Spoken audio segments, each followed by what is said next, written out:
Today we're gonna make cinnamon sugar twists with puff pastry scraps. You can totally use regular fresh puff pastry if you want, but have you ever made something with puff pastry and just had like a couple scraps left over? Well, this recipe is perfect to use those up. So you've been baking with puff pastry and now you've got some pastry scraps and you're like, what do I do with these? There's so much butter and love in this. Like, can't I use it?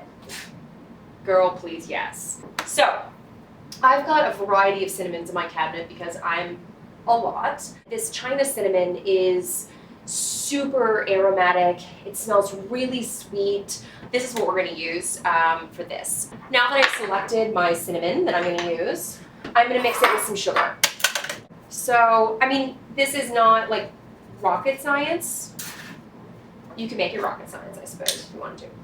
Oh, yeah, okay. Okay, so it's time for my favorite tool in the kitchen, a baby whisk. I love a baby whisk. Okay, so we've got our cinnamon sugar, we've got our puff pastry that is ready to be rolled, and we're going to sprinkle a bit of this on our actual counter.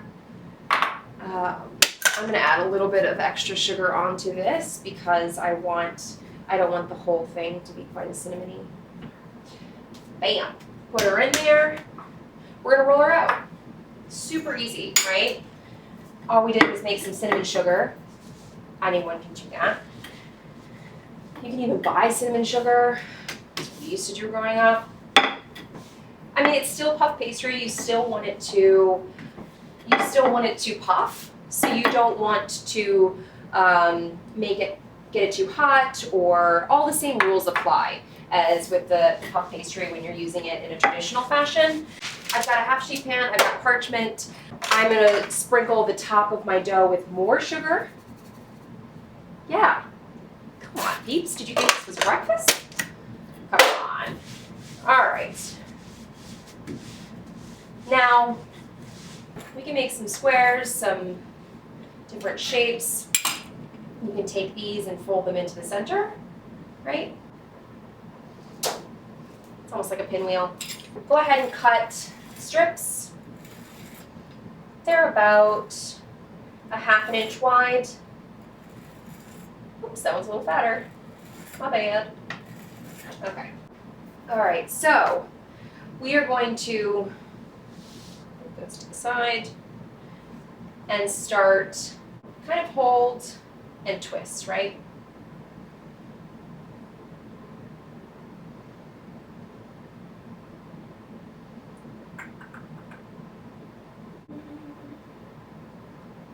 Okay, hold and twist.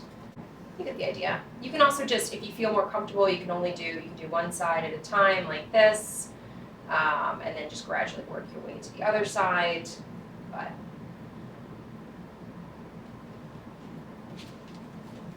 I am pushing them down just a tiny bit when I put them on the parchment, just because I want them to stay where I put them and not wherever they feel like being. Hold and twist.